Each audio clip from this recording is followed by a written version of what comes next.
We'd like to thank BetChrisCanada.net for their support of the Hockey Betting Podcast. I'm Brian Blessing in sunny Las Vegas. And I'm Cam Stewart in cold Toronto, Canada. If you love hockey and you're in Canada, and Cam is, by the All-Star break, even if you can't stop thinking about taking a vacation someplace sunny and warm, but you don't want to miss out on any of the hockey action, look for a BetChris near your next holiday destination. BetChris is one of the leading sports books in the Western Hemisphere, with hundreds of sports betting locations throughout the Caribbean and Latin America. Watch the game at a BetChris location.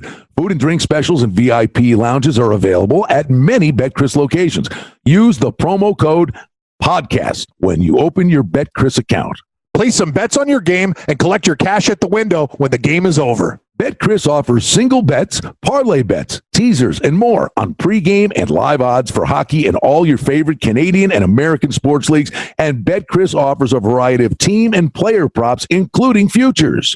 BetChris offers the best value odds on Canadian and international sports. Use the promo code PODCAST when you open up your account at a BetChris location. Deposit $750 or more and get up to a 40% reduced commission on your sports bets, up to minus 106 on single bets and parlay bets. That's the best juice in the biz. So, if you're planning a trip to exotic locations from the Caribbean and Mexico to Peru and almost everywhere in between, the odds are very good. There's a BetChris Sportsbook where you're going on holiday. For more information about visiting a BetChris location while you're on holiday, or to listen to or subscribe to the Hockey Betting Podcast, visit BetChrisCanada.net. That's BetChrisCanada.net. Cam, you're Canadian. When you leave Canada and you're heading south, use the promo code PODCAST.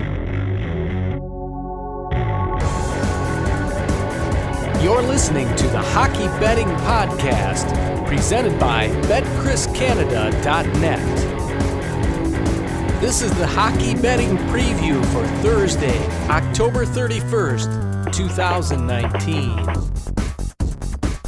And now, live from Las Vegas, the host of the Hockey Betting Podcast, Brian Blessing.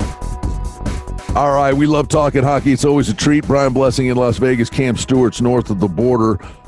And I got to tell you, buddy, I'm sitting on the patio. I mean, this is indeed a hockey podcast. It's 37 degrees in Vegas, and I'm sitting in the shade. So it feels like 20. What is it? Probably about, 65 in Toronto right now? Yeah. Like, I play a game with myself every year. It's called When Do I Turn on the Heat, Brian? Like, I'm just one of those guys because I'm kind of like an Ebenezer Scrooge. I'd rather, put money into my sports bets than pay the utilities. But I'll tell you something. I got the sweater on, but it's hotter. It's hotter right now in Toronto than it is in Las Vegas, which is pretty damn cool. It's awesome, buddy. When I see you in that Obi-Wan Kenobi sweatshirt thing going on, I'm like, does this guy live in Vegas? But I forget, with the mountains and stuff like that, the temperatures really fluctuate. Oh, well, it's like years and years and years ago when I was covering the Bills, and the last game of the year, it was Joe Montana's rookie year, and the Bills were playing the Niners. Last game of the year to win the division. So because they were so bad for so long, they sent us out, and the Bills, Chuck Knox used to spend Ralph Wilson's money like it was water. They sent the Bills out to San Francisco for a week to train for the last game.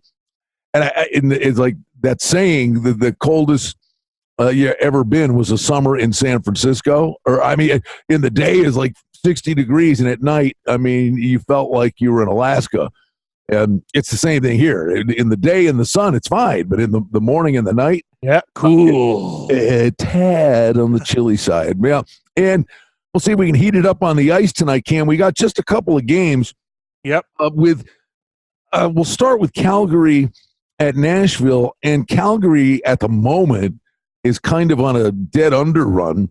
Nashville's $1.45, 6 to the under. The one thing about Nashville, though, this is a team that just keeps churning it out offensively. I mean, if Calgary shows up, with an effort, kind of like the game to go over 6. I mean, if you look at what Calgary been doing, you think the number would be 5.5, but it's 6. But last 4 games, Preds have scored 6, 4, 3, and 3. I mean, they just keep cranking out goals, man. It seems like a short price for Nashville, Brian. You know, and you look at it in a heartbreaking loss too. Sometimes those teams, you like to come back to those guys, but I'll tell you, they were playing Carolina. It was 1-0 for Calgary the whole damn game. Carolina got a power play. Boom. Cheshnikov scores again. They lose 2-1 in heartbreaking fashion. I remember we were doing our in-betting live show, and we took Carolina at plus 240. It was a really good night. But I'll tell you something. I'm looking at Calgary at plus 130 here. It seems like a short price. With the way Nashville's scoring, you thought it might be like $1.60, 65. I'm seeing 45, 50. You know, Calgary can beat Nashville, and you're right. The Predators have changed their MO. They're like, you know, Minnesota's one of those teams, you know, you see when we see a 5 in hockey, we almost lose our mind on the total. But 5.5. This one's 6. I agree. I think there could be goals scored in this game, and I think a lot of people will look to the under, but, you know, it seems like an over to me. But I'm also looking very hard at the pooch in this game at plus 130. I think Calgary understands they want to go in there, and they're going to bring their A effort into Nashville. They know it's a tough barn. The Predators fans, the catfish and everything, they got a new like hockey kind of genre there. Like it's great the way hockey's taken off in these new markets, Brian. But Calgary, they understand it's a business trip, and I think you know, the line kind of tells us something too. The books think Calgary might be live. Buddy, why we love doing this podcast? Hey, it's just fun having a couple of chuckles with you. But you know, the angles that are in play are just ridiculous, and it's not like you know, we're Kreskin or anything. It's just we've seen this all the time, and when the generic is Montreal's at Vegas tonight. Vegas is 220. The total in the game is 6. But before we get into the game, when you're handicapping these games, the stuff we talk about matters in that it's the schedule, stupid. You know, you sit there and say, is the team good? Is the team bad? I mean, more of the handicap than anything is the schedule. And I'll give you the perfect scenario. On Friday, Vegas played their first game home from a 3-game Eastern road swing. First game home's a tough one to play. Colorado comes in here. I mean, Cam takes them to the woodshed. They sure did. All right, Colorado skates rings around them. So Colorado goes home. Saturday night, they're playing Anaheim, who's sitting in Colorado waiting for them. Anaheim beats Colorado. So now on Sunday, Anaheim, who just beat Colorado, who just murdered Vegas, plays a game at altitude, flies to Vegas, and Vegas absolutely destroys them. Now, in a 72-hour window, all you had to sit there and say, it was the schedule, stupid, and there are your winners. Yeah, no, great point, Brian. You've been all over this stuff too, scheduling, dad's trips, things in hockey, and it's one of those sports that rings true more than other sports. I seem to find, like, the hockey stuff is crazy. Like, what about San Jose and Buffalo? Like, how the hell does Buffalo own San Jose? That makes no sense to me. Like, they're not rivals, but these things ring true over time. And I'll tell you one thing, though, Vegas, you know, that nice win over Anaheim, but Montreal played a very, very solid game. Arizona, they're not a slouch. And I'm telling you, when Vegas is laying 220 in this game, Brian, Montreal at plus 180, that's a big price for these guys. Well, but, you know, is Carey going back to back? That's the thing, right? It's that's Kincaid. If it's Kincaid, that changes everything. So here's what I would say to you is, now, and you mentioned Arizona. Here's a scheduling quirk to the moon. Arizona's on this ridiculous Eastern road swing, okay? When you're on a road trip, you don't get to practice. Well, at the end of the road trip, they had 3 days off between the whatever game and the get-out game on their trip was in Buffalo. Arizona spent 3 days in Buffalo and got 2 practices in and won the get-out game. Yeah, they did. Now you're like, hey, Arizona, blah, blah, blah, blah. Oh, wait a minute. Arizona flies cross-country, goes home. First game home after the road trip, they lose to the Canadiens. So now the Canadiens got to play last night. They get a win. They're thrilled. Now, because they get the win last night, you don't worry about playing Price back-to-back nights. You come back with Kincaid. I think Montreal could have dead legs. I probably like the game over the total. No way you're laying 220. I'd probably look for goals in that spot. But again, and the one thing I would just say out here, I don't want to say it's not an uneducated fan base, but many of these people are just blinded by the nothing but success that's gone on out here. Nate Schmidt and Alex Tuck are going to return to the lineup, which is monstrous for Vegas. Oh, big time. They have looked terrible. I mean, they were lucky to beat Chicago. They got killed by Philly. They got killed by Arizona. But now everybody's like, well, then they beat Anaheim, and they're like, wow, they're back. I'm like, well, wait a minute. Anaheim played the night before. But now they play Montreal tonight, who's playing back-to-back nights. Saturday, they play Winnipeg, who's playing Nashville the night before. They should kill these teams just because it's on a platter for them. But that doesn't mean that everything's solved. I mean, next week, now you go, you hit the bricks, and the schedule goes against you. So everybody, oh, well, look, Vegas turned things around. Well, I mean, they had teams up against it. You know what I mean, Cam? I mean, you got to read between the lines. You do, and it's something you do really, really well, Brian. And hockey's one of those sports, man. Think about it. You know, you skates, the way you play the game, it's tiring. It is very going through an NHL game for an elite athlete. Why do you think in the Stanley Cup we take the team with the less injuries, like St. Louis? They pummeled San Jose into the ground. San Jose was just tired at the end. They were beat down. Look at the teams that aren't successful now. The Kings, old. They went to a lot of playoff games. Things have changed for them. Chicago, teams that have played extra games. The wear and tear of hockey, you're absolutely correct. And it happens even earlier on in the schedule, too, because these guys aren't like NBA players. You know what I mean? They play with nicks. They play with cuts. They play with bruises. And, you know, even early on in the season, you have to take a look at that stuff, the schedule. You're absolutely correct. I'm not laying 220 with Vegas, though. I might find a dance partner on the parlay card, but got to give Montreal credit. That was a nice win in Arizona. They played a good road game, but yeah, so I guess we're looking at the salami over. If you like the over in Calgary, Nashville, you probably like that, and you like it in Vegas and Montreal as well. So it looks like it might be a night to hit the deli with the salami. Extra salami, please.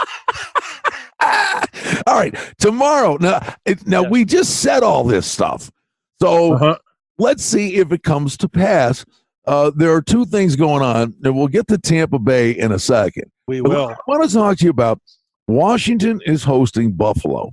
Now, Washington at Chicago won 5-3, at Calgary won 5-3, at Edmonton lost 4-3, at the Canucks won 6-5, and then they wrap up the road trip and beat the Leafs 4-3. That is a grisly 5-game road trip the Caps were on. Now they're coming home. First game from the long road trip that we just got done talking about, a bunch of examples, and the Sabres played Monday, lost in overtime or the shootout to Arizona, but the Sabres had 3 days off, and they're talking about airs out of the balloon. They had to play 12 games in 23 days because they're leaving for Sweden Sunday, but they got 2 practices in. They haven't practiced since the start of the season. All I'm saying is Washington's probably going to be about $1.70, Cam. Right? And at least they might be almost $2. Like you got Buffalo got 2 practices, and Washington's first game home from a long road trip. I know who the better team is. You know who the better team is. But in this spot, I think the dog is the play. No, I agree with you. I was looking at Buffalo. I'm going to probably take Buffalo. Also, the way they lost to Arizona, a 2-0 lead, and kind of a little bit complacent, right, Brian? They could have put the nail in the coffin there, and that's not cool. A lot of teams do that stuff, and it bothers me. You know, it's just step on the team's throat. Get that 3-4-0 lead. Let them lose their will. Buffalo didn't. It's a lesson learned. They're a young team. Kruger's doing a great job with that club. And as for Washington, take a look at their overrun, too. It's absolutely insane. All these guys, all they do is score goals. They give up a few goals. It's nuts. The Washington Capitals are over machines. If you've been betting them, you've been making a lot of money on totals over the number. But I think Buffalo is a live dog in this game. And I'll tell you something. The Capitals played the Leafs. The Leafs killed themselves in that game. They took 2 stupid penalties late in the game. Washington was just on the power play. The Leafs' power play sucks, and Washington took advantage of the situation of Leafs taking dumb penalties. They won in overtime with the extra man, with Ovechkin's shot bar down. Just crazy stuff. Anderson had no chance. And, yeah, I think Buffalo, they're a good team. If I was Washington, you better bring your A game, or Buffalo is going to cash a nice, big, juicy dog. Well, I mean, they're going to try to bring their A game, but it's that first game home from a road trip. Yeah, you got to deal with the wife. Hey, honey, what's up? Yeah. Oh man, we got this, and I know we're millionaires. We got bills. What happened? Halloween. They had to hand out candy. Oh, yeah. They had to hand out candy tonight. Are we dressing up, or what are we doing for Halloween? Am I going as a genie? What about the kids? Are we going to dress them up? Like, I guess the nanny does that because these guys are worried about hockey. But the nanny. You still got to deal with real life, right? You come home to your kids, the wife, family. These guys are still human beings. They have problems. They have bills to pay. And when you're on the road, you don't have to worry about any of that crap. You come home, life kind of punches you in the face. I agree. Most of the time, this angle works when you come back. And if they don't get it the first game, adrenaline in the second game will kill you. But I always look to fade a team first game back or second game back of road trip, depending on what happens in the first. Yes, I'm looking at the Sabres, Brian. I'll tell you, I got another game for you. Philly and the Devils. I don't know what to do with this game. You might as well, if they set the over-under at 7, I'll probably still take the over. It might be 7. I was going to say, hey, buddy, we've been doing this a long time. We're following all the games, and I'll tell you, Philadelphia, Elliott stinks. Carter Hart is a streaky goalie who's going through a lot of problems right now. As for the New Jersey Devils, great stuff. Hey, I'll tell you something. Corey Schneider is one of the nicest guys I've met in the NHL. I love the guy. I wish him the best all the time, but can't stop a bowling ball. No, he can't. He's had injuries over the years. Great years with Vancouver and New Jersey. He's an old guy. He can't stop a bowling ball. You said it. He's hurt all the time. That Tampa Bay, New Jersey game was insane. 7-6. Like, the Devils have no defense. PK Subban looked like junk, saying already the story's out. I'm playing like a rookie. Yeah, you are. You know, it's not just about offense. You got to play defense and help out a goaltender, especially when he's not very good and struggling right now. But I'll tell you something. I like the Devils in the over. I see probably a 7-4 type of hockey game. Wouldn't be surprised if they got double digits in goals in this game. No defense, no goaltending for both teams. For outstanding information and special offerings and promotions, we invite you and encourage you to sign up for our newsletter today simply by going to the website betchriscanada.net. I'm looking at this, and I now that I think about it, I would envision maybe they go home, but we'll see. Tampa is at the Islanders. The Islanders are playing great. Tampa Bay is a train wreck right now, and they just did the cycle in New York: Rangers, Devils, and now the Islanders. But they're leaving for Sweden on Sunday, so I'm assuming they'll play this game and at least go home for a day to pack. Because I know the Sabres play the Friday night game at Washington, come home, play the Islanders, and they leave for Stockholm Sunday. The Sabres and Lightning next Friday, Saturday playing back-to-back games. So, you know, Tampa Bay's got all this travel nonsense in their heads, and they're just a mess in their own end. Oh, my God, Cam, are they terrible. I'll tell you something. People talk about the Leafs' slow start. The Tampa Bay Lightning, you said it, Brian. This team is, and I was like, don't panic. And we can't panic in hockey, but I do see marks of panicking. Vasilevsky, when he's not the guy, you have Curtis McElhinney.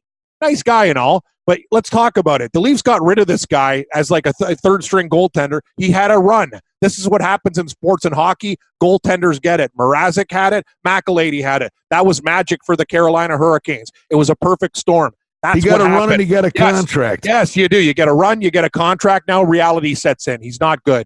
He is a horrible goaltender. Tampa Bay has deficiencies on the back end. They're know what they are? They're very similar to the Leafs. What do they do, Brian? Guys like Stamkos, whatever. Good goal scorers, good players. Where's the grit? That's why Boston is a team that I fear. They have guys who get in your face. They have guys that can put you through glass. It's like men.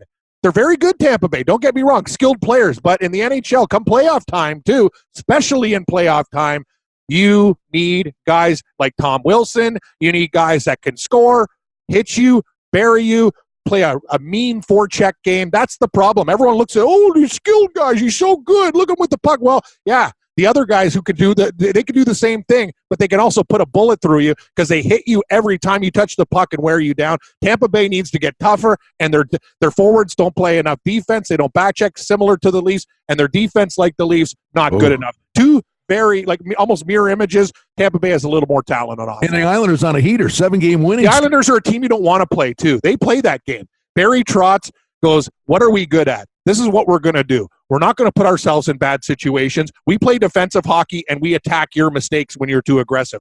Very smart team, the New York Islanders. Trotz is my guy. You met him at the awards. He's an amazing guy. He is the best coach in hockey. Babcock and all these. Cooper, give me a break. Look what Barry Trotz has done. I'm fired up, Brian. Look what he's done with that Islander team. He deserves even more credit for what he's done. And the Islanders are supposed to remember us. And we got to be transparent. Oh, the Islanders, they're going to regress. They're going to regress. You look at their lineup.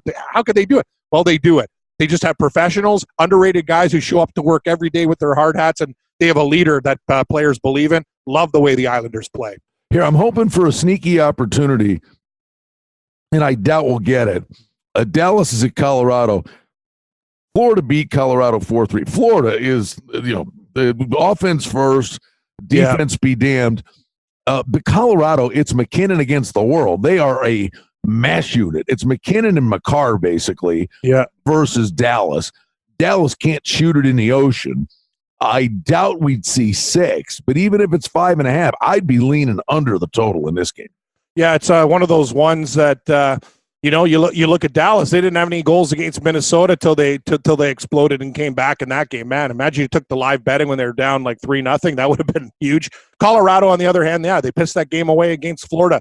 They were leading it late. Florida scored. Thank God I was on the Panthers. They won quickly in overtime. I think Grubauer is good, but he's going to see a lot more rubber. You talked about a Gabe Landeskog out, Rantanen, 2 huge guys on the team. You can't keep on losing stars. McKinnon already did the majority of the lifting for that team. So, yes, I would actually tend to agree with you. For Colorado to be successful, I think they have to play a little more defensive. And Dallas, they love it. They love to go on the road, score that first goal, and play a trap. If it's 6, I would take the under as well. No really lean to the side in this game. It's pretty tough. All right, Vancouver's at Anaheim, and John Gibson that, John Gibson that. The guy's terrific. It's like anything, Cam.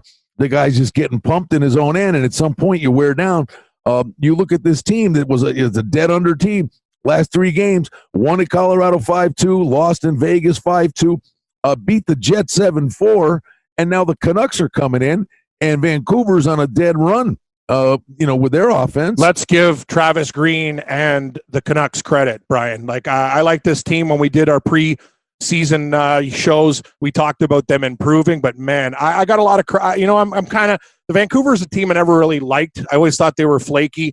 But you got to really, really like what they're doing right now. And I'm starting to go, you know what, Vancouver, I like it. Brock Besser, they have a lot of good guys on their team. If Pedersen can basically, he's a string bean, but he's a lethal player. And I got to say this, I think Markstrom's actually one of the more underrated goalies in the league. A lot of these other teams should have looked at him, right, when he first came out, Brian, but he's really figuring it out. And I'll tell you, Vancouver, they've been great. And I'm really, really happy for the Canuck fans, a long-suffering organization.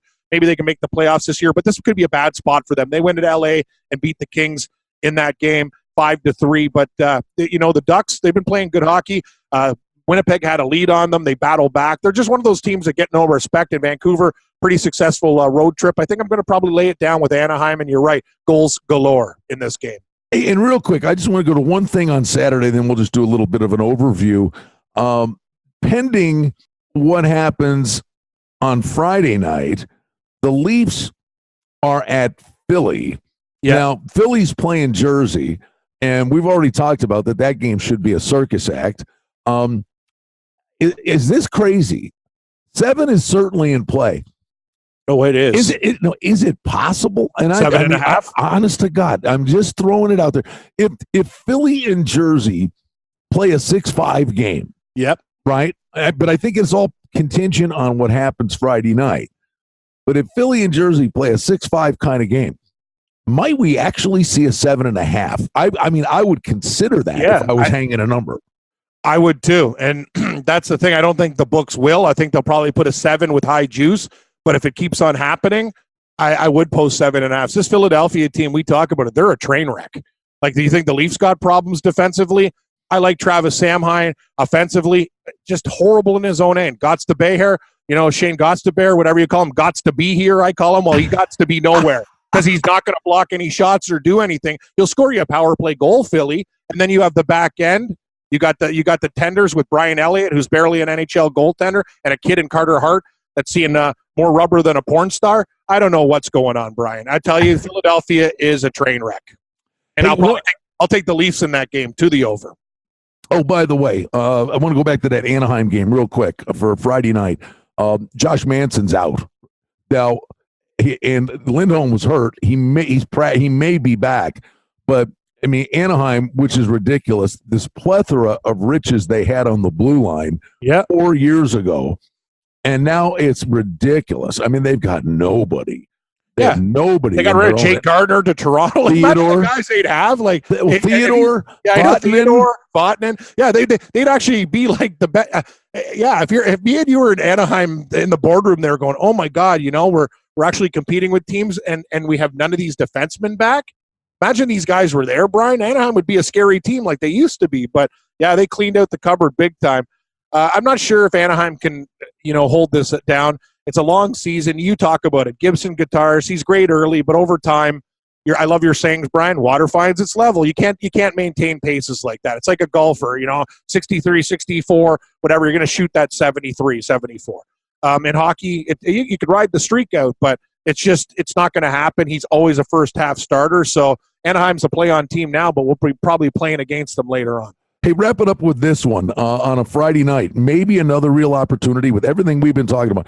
On this podcast, we gave out a game that to me was like one of the gifts of the millennium, and that was San Jose blows the game in Buffalo in overtime, and Couture calls out guys, and he had to show up. The guys that were called out had to show up, but we said, in this one game, but I think there's a real problem there. There's something dysfunctional going on. Well, sure enough, you knew they had to show up after that kind of thing, and they beat the Canadiens and then went and got mauled in the last 3 games of the road trip. They're home. First game back from a 5-game road trip where they went 1-4. And now that should be just an awful spot for San Jose. There's got to be a desperate team. But I'm telling you, Cam, that first game back, it's a tough game, and I would throw this at you. If the Jets, jump out and get a 2-0 lead, those people in San Jose, they'll boo these guys off the ice. Yeah, and I'll tell you something. The way the Jets played in that Anaheim game, it's very, very dangerous for San Jose. You'd pray that the Jets went into Anaheim, won that game, and then San Jose at home in the Shark Tank, get desperation, get the fans in it. You're right. But they get down, the fans can turn. Very, very concerned about this team. We were all over them. It's another thing we talked about. They own Montreal. I think they won the last 9 games in Montreal, Brian, off the top of my head. So this team, there's something not right. Winnipeg, I got to give them a lot of credit with all the AHL blue liners and all the guys they've given away. And their best defensemen, they're trying to play a defensive game. They just ran into Anaheim at a bad time in this game. Yeah, I wouldn't be laying it down with San Jose. I'll tell you, though, the Sharks, they got to bring their A game because this could slip away real quick. He's Cam Stewart. I'm Brian Blessing. We love talking hockey. Cammy, this is like a buffet, right? Now we'll see how it all pans out. But we just, in the next few days, there are like 4 or 5 games we just documented with historic angles that constantly reap rewards. Yeah, that's what we have to do, Brian. And can't wait for the parents' trip, the dad's trip, sometimes now the mom's trip.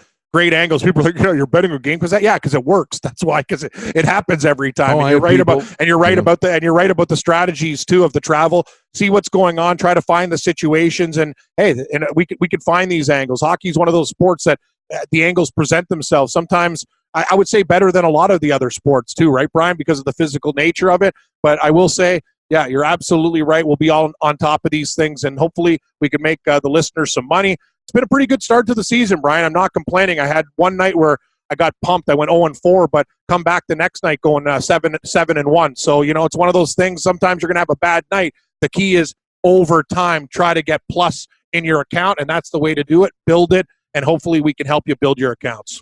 Heading to the weekend on ice, and it's always a treat chatting with our pal Cam Stewart.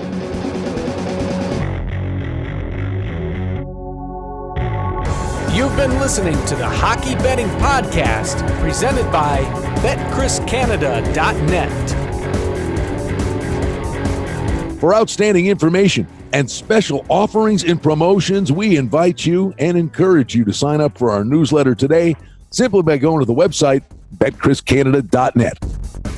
The handicapping and sports odds information contained on this podcast is for entertainment purposes only. Please confirm the wagering regulations in your jurisdiction as they vary from state to state, province to province, and country to country. Using this information to contravene any law or statute is prohibited. The podcast is not associated with, nor is it endorsed by any professional or collegiate league, association, or team. This podcast does not target and is not intended for an audience under the age of 18. If you think that you have a gambling addiction, stop this podcast now and please seek help. Gambling and betting on sports is a form of entertainment and should be about having a good time. But when done excessively, it may negatively affect other areas of a person's life, such as their physical and mental health, school or work performance, finances, and or interpersonal relationships. At BetChrisCanada.net and the Hockey Betting Podcast, we're concerned about the addiction that gambling may cause, and for this reason, we encourage everyone to practice responsible gambling, an approach to gambling that helps you ensure that it remains an enjoyable activity. Here are the main principles of responsible gambling.